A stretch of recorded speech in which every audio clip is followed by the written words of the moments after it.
Welcome, folks. If, as I believe, cancer is a fungal disease, wouldn't antifungal medicines help cancer patients? Wait till you see the opening of today's show. I'm going to do it myself. Later in the show, many people with cancer are on antibiotics. Is that the wrong drug to give them? I think totally. But I can't change the system, okay? In the middle of today's show, Marty Whittakin, certified clinical nutritionist, joins us. She talks about menopause. She talks about toxins inducing inflammation. Ouch, that hurts. So women, as you age and men age, inflammation can induce disease. What causes the inflammation? Okay. And then finally, Dr. Christine Salter does a segment I love on lumps and bumps in our body. What does that mean? All that and more on this Know the Cause. My name is Doug Kaufman. For the past 40 years, I've dedicated my life and even my career to finding the root cause of disease. Join me in a team of physicians, pharmacists, and scientists, and soon you too will know the cause.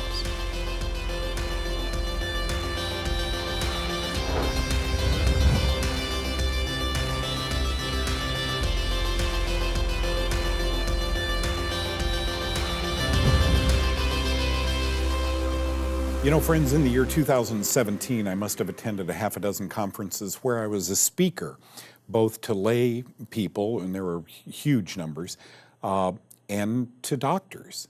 They get continuing medical education. And my topic was, and I can talk on diabetes or gout or any number of illnesses, but my topic at, I think all 6 or 7 of those, was cancer. Does fungus cause cancer? Does a fungal infection mimic cancer? And of course, my conclusion in all of them was yes. And so I'm a guy with a background who has studied cancer, studied tumor markers, and really try and help people with cancer understand that I think, and I'm not a doctor, I think we are grossly overdiagnosing cancer. Mammograms came along, breast cancer was like this. Now it's like this. You know, all this new technology, are we overdiagnosing? Okay, so does fungus cause cancer? Wouldn't logic dictate that if fungus caused cancer, that antifungal medicines would help cancer patients? I mean, that's the first thing doctors want to know. Well, wait a minute. There's a bunch, there must be 15 or 20 antifungal medications on the market today. If fungus causes cancer, why wouldn't those medicines help? So I wanted to show you the exact slides, maybe a little bit technical, but you're a smart audience. I want to show you the exact slides that I showed to the doctors. Here we go. Antifungal drug kills cancer cells. Scientists at the German Cancer Research Center have discovered that the antifungal drug griseofulvin forces cancer cells into death. Look, that was published in 2007 in a medical journal. Antifungal drug treats cancer. This was done at UT Austin. I love that place. ecancer.org, it was published. The inexpensive antifungal drug slows tumor growth and shows promise as a chemotherapy for cancer. In trials on mice, thiabendazole decreased, which is an antifungal drug, decreased blood vessel growth in fibrosarcoma tumors by more than 50%, and it also slowed the growth of the tumor to a crawl. Wouldn't you think, just based on those two, but there's more. The one I'm really excited about is Sporanox, the toenail fungus drug. Antifungal drug treats prostate cancer. The antifungal drug used in combination with cortisone, it was called ketoconazole or Nizoral. Look at this, antifungal agent lowers PSA levels in Medical Tribune 20 years plus ago. Wouldn't you think every urologist who had a high PSA, and till the day they lay me in my grave, I'll believe the PSA is not a prostate cancer test. But wouldn't it be cool if every guy over 4.0, 5.0 went on Nizoral? It's an antifungal drug. I think it would help most get their PSA back down. I'll always tell women, don't get a pap smear if you're taking antibiotics, or you drank the night before, or you're drinking excessively. Same with men. Don't go in for a PSA test if you're on mycotoxins, antibiotics, and alcohol, because I think they can atypically elevate the PSA or the cervical cell count. Okay. Antifungal drug stops cancer from metastasizing by inhibiting angiogenesis. That's a process whereby a tumor breaks away from the breast and travels to the brain. Angiogenesis is a brand new plexus of capillaries that feeds that tumor. You don't want that to happen. You want to inhibit that. Here's an antifungal drug, and this is done at Johns Hopkins. Discovered to their surprise, I leave that in, that a drug commonly used to treat toenail fungus, Sporanox, could also block the growth of new blood vessels commonly seen in cancers. That's not all. Antifungal drug, skin cancer, basal cell carcinoma. If you have one of those, always talk to the dermatologist about fungus. Affect about 3 million people a year in America. A common antifungal treatment called itraconazole, once again Sporanox, may be useful in treating basal cell carcinoma. Wow. Antifungal drug treats cancer. A common, inexpensive antifungal medication has joined the ranks of drugs that may be suitable for use in treating metastatic prostate cancer, non-small cell carcinomas, as well as rarer cancers. The drug is called Sporanox. It's FDA approved to treat skin and nail fungus. Okay, I've got another one, but I'll go over that slide with you in a minute because that's a common sense slide. The rest of these are a bit technical. And I can see you sitting there at home going, gosh, that's kind of confusing. I don't really understand all of that. What this says is, I don't know how many antifungal drugs, 3, 4, 5 of them, are known to inhibit cancer. Is cancer a fungus? Because the medical community laughs at me every time I even approach that. Is cancer a fungus? Could that lump be a bolus? We call it an ascomycete or a mycetoma. Fungus gather together in a lump in the body. And the medical community doesn't know that. So look at this. Here's my common sense slide, my last one.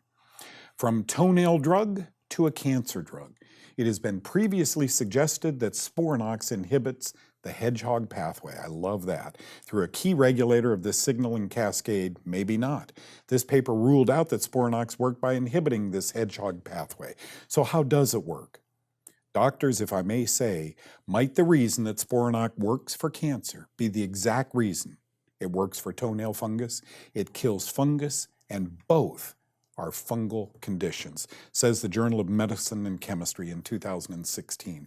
We have to come to our senses. Just talk to your doctor about the possibility that that lump or bump in your body, rule out fungus, that's all.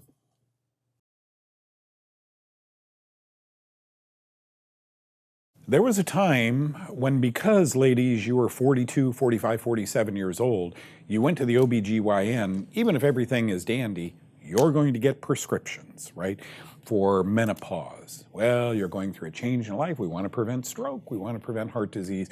We want to prevent cancer. We want your libido to be way up and your skin wrinkles to be way down. Joining me right now is a dear friend of mine, Marty Whittakin, is a certified clinical nutritionist, among many other things. Marty, is it a given every woman's going to go through menopause? No, not by any stretch. Some cultures have no word for it because they don't have it. They don't know the concept. Okay, why in America does almost every woman seem to go through it? Well, why are we the 37th down the list of healthy nations is because we are generally inflamed from too many toxins, not enough nutrients, too many of bad foods. We're killing off our intestinal bacteria, stress. All those things add up to making the systems not work like they're supposed to. You know, for years I've studied and published on these poisons made by fungus, right? They're called mycotoxins. Two of our biggest exposures is antibiotics. Were you on lots, from a teenager with acne, were you on lots of antibiotics? Had upper respiratory, ear infections as a baby. And number two is alcohol. And the American heart, American lung, American elbow, everybody says glass of wine or two at night is okay. Does it develop these mycotoxins, these fungal poisons? Does it get to the point where a little becomes too much, over which you have symptoms that not everybody has? So look at those things in your life. And then you always say, Marty, being a clinical nutritionist, you always say diet plays a role in just about everything.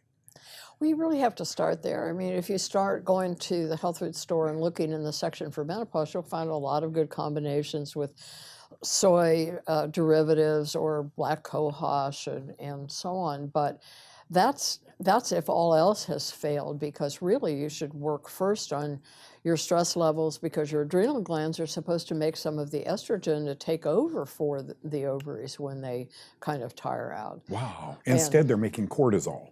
Yeah, they're you know, the fight or flight. Keeping up with the kids and with the Facebook and all the things that you have to worry about. And if you work on those things and you take magnesium and you have a good multivitamin, a good diet, chances are you'll have very little problem. And then you don't have to resort to the remedies because you've worked on the basic balance. And yet so many women are told, go to your OBGYN if you have menopause. Make sure your OBGYN is pushing 80, thin, in excellent health.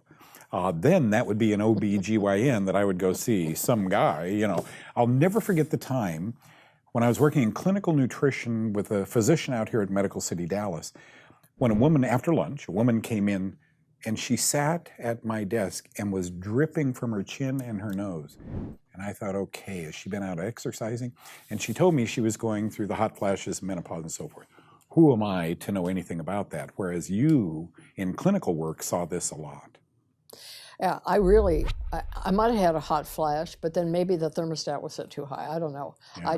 I didn't have it. And I know many women that don't because they exercise, they take their minerals, they pay attention to their thyroid gland, their digestion. Yeah, it's always good to see you. Thank you for coming in and continuing my education and continuing their education. Anytime. Marty, thank you so much. You can learn more about Marty and her business by Healthy by Nature Show, healthybynatureshow.com. God bless you. Thanks. Well, bless you, Doug. What show would be complete without Nurse Jenny Herbacek? Today she's talking about something called glyphosate. Wait till you see this. It may scare you a little. And then I'm going to do a segment on overprescribing antibiotics. Sometimes they're necessary. I think we are grossly overprescribing them in America. Watch this.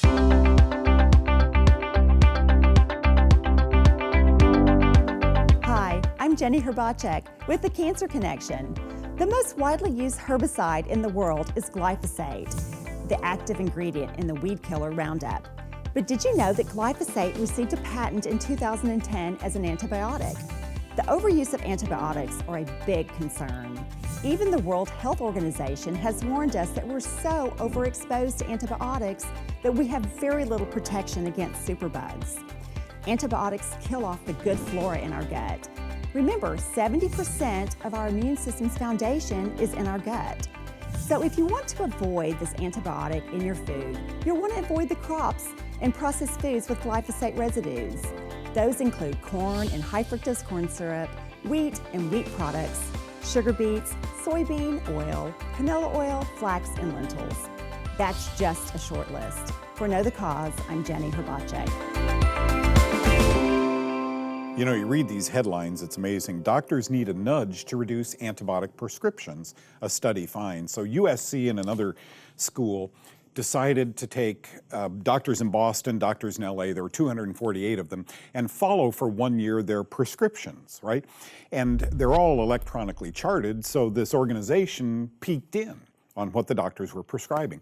And then they made recommendations to doctors, 3 things they did, I'll go over with you, to reduce the erroneous antibiotics, not the right ones, the wrong ones that they're prescribing. Now that should scare you and I to death. In some cases, that's true, because increased amounts of antibiotics increases our risk of serious diseases, one of which is cancer, right? Look at this. This is the first graphic. Frequent antibiotics and cancer. Various epidemiological studies have reported that frequent use of antibiotics, and I underscored this, significantly, not a little bit, not a tad, significantly increases risk of prostate, lung, breast, colorectal, and non-Hodgkin's lymphoma. Now, that should scare you because you're taking your kids in to a pediatrician, right? And these pediatricians are saying, well, let's try an antibiotic. If there's any way around that, I just want to tell you as a dad and a grandpa, if there's any way around that, I want you to rethink it, right? If a little garlic and some applesauce or yogurt with garlic in it or something like that would prevent the use of an antibiotic, I think that's a good thing based on this study, right? This was well published. Okay, here's what the doctors did. Doctors need a nudge to reduce antibiotic prescriptions. 248 doctors, Boston, LA, they follow them for a year. First thing they did was peer comparison based on inappropriate antibiotic prescribing, ABX for antibiotics. Doctors are told that they're a top performer. They're prescribing a lot of antibiotics, but this method increased their antibiotic prescriptions from 4.8 to 6.3%. Wow, increased. So they told them, you're prescribing too many antibiotics. You're a top performer.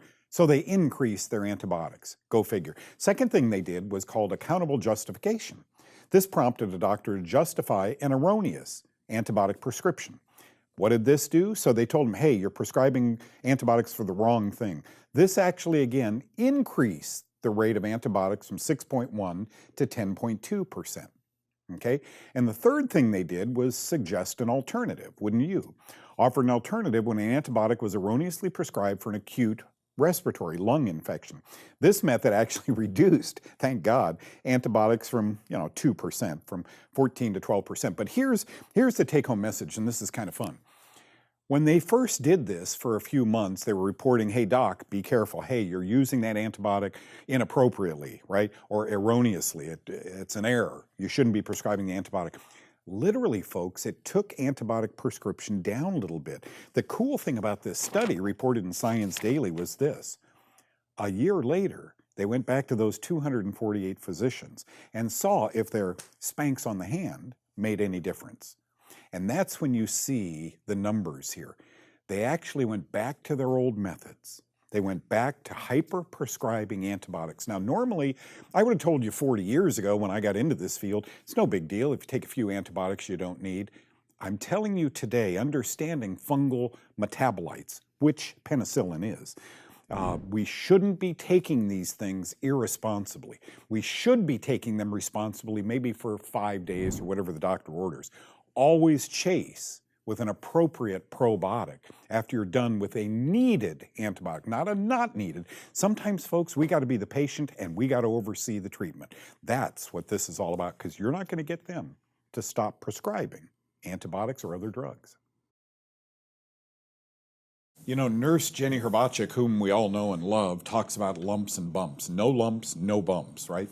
I think she's really onto something, Dr. Salter. Joining me right now is my good buddy of several years, Dr. Christine Salter, who lives sometimes, she's on an airplane every weekend going to a course or teaching a course on fungus. She's a medical doctor, and she has a concierge practice. And you've often said, no, I don't hang a shingle out to say if you have cancer, come in here. I see sick people. Right. Some of them have lumps, some of them don't. So along that same thinking, I'll never forget in 1999, I didn't have a computer, but I had a fax machine. And Christy, the secretary, said all day it kept going beep, beep, beep. And all these doctors were faxing me that you might be right. Maybe you're not the nut I thought, because the Mayo Clinic just said 96% of all chronic sinusitis is fungus. They did a little more thorough study and found that polyps, 96% of the polyps had fungal debris in it or fungal tissue in it. Point is, fungus makes lumps. Right. And so in your practice, when you see people who are very sick and have lumps or bumps, what do you do? Now, I take an antifungal approach. That's now the very first thing that I do. And of course, it was another patient that helped me on that pathway. Tell that story, though. Well, that's an amazing story. Yes. So this patient came with clear lymphadenopathy, swelling of the lymph nodes, multiple nodes that was shown by CT. So when I saw that, I'm like, oh, medical oncology. Right. This needs to be biopsied. And he was adamant that he was not going to go that route, and that was the very reason why he'd come to see me, because I was a natural medical doctor. And so I said, okay, well, we'll give you 90 days, and we'll do the antifungal approach. Is that not a nail biter for you as a doctor? Yeah, it was. Yes, yeah. Yes, kind of sweating bullets, right? Sure. Because I don't treat cancer. Right. I don't, and then you see a lymph node that should be biopsied. So we went the antifungal diet, the botanicals, the prescription medicines, and in 90 days, all those lumps were gone. So, and you presented that to these doctors in St. Louis, right down the road from where you guys live. And folks, I wish you would have been well, there weren't any flies in that room. That's right. I wish you could have heard that symposium, because the mouths, isn't it cool to be up on a podium and watch everybody go, like, really? Bunch of doctors sitting Right. there that heard, okay, wait a minute, because I would have sent that patient out for, Right. biopsies. Right. This, I think we are hyper-diagnosing not just cancer, diabetes, all diseases. I think you folks learn from drug company institutions, and the drug company's goal is to not sell the trillions of dollars of drugs. They're a business. They want to sell the next whatever sextrillion, Right. They want to go to the next after trillion and sell. And you and I are caught in the middle of all this. Right. So that was an eye-opener for you. Yes, an absolute Since you eye-opener. had other patients, and look, you're a doctor, you must listen to your patients, right? These other patients are coming in and saying, doctor, look, I'd like to try something natural. Now you've seen one or two of these Right, cases. right. So you're more willing to help them the whole Abs- time, saying, look, this should be biopsied, but we're going to try this for a month or something. And the problem with doing biopsies is that it can cause spread. So whether it's a cancerous spread, whether it's a fungal spread, people are underestimating how bad fungus is. I Yeah. mean, if someone's in the ICU and they get a fungemia, Yep. it's trouble. Yep. Right, so it's an emergency situation. We've got to treat this. We're looking at catheter tips to see is there yeast overgrowth there, because we know that it's trouble. So, but it's not getting translated to the outpatient setting. So people just think, oh, I've just got a bit of ringworm. I've just got, they're not realizing what it all really means as far as their immune system is concerned. It's showing up here. It's showing here, but it's really something deeper. Deeper in your You body. see. Okay, that was neoplasia, folks, an article 2014 in a microbiology journal called Neoplasia that said a significant increase when we biopsied breast tumors of metastasis to the lung. Where is the lung? Where is the breast? You see how this stuff starts. So even that's controversial, Dr. Salter, but I'm so glad you're you. I'm so glad she has a concierge practice, right? So people come in to learn, not to have a symptom erased, only to go to another doctor and get a symptom erased. So thank you for what you do all the way out in St. Louis. Dr. Salter, Dr. S-A-L-T-E-R, drsalter.com. Thanks for the time. Appreciate you. Thank you. You bet. So if you suffer from cancer or know someone who does, remember that word Sporanox. It's a toenail fungus drug, and it helps cancer patients, right? On my home page, there's a little segment on prescription antifungals. Just print it off and take it to your doctor. Thank you so much, Nurse Jenny Herbachik, for being here and continuing our education. Who'd have thought? Glyphosate, right? And thank you so much for Bumps and Lumps from Dr. Christine Salter. Folks, most importantly, thank you for enjoying this show. It's been a 19-year run, and we still enjoy it as though it were the first day. Thank you for being with us. God bless each and every one of you, and thank you for telling your friends about our live Facebook show, 3 to 4 p.m. Central Time each Tuesday and Thursday. See you next time. Bye-bye.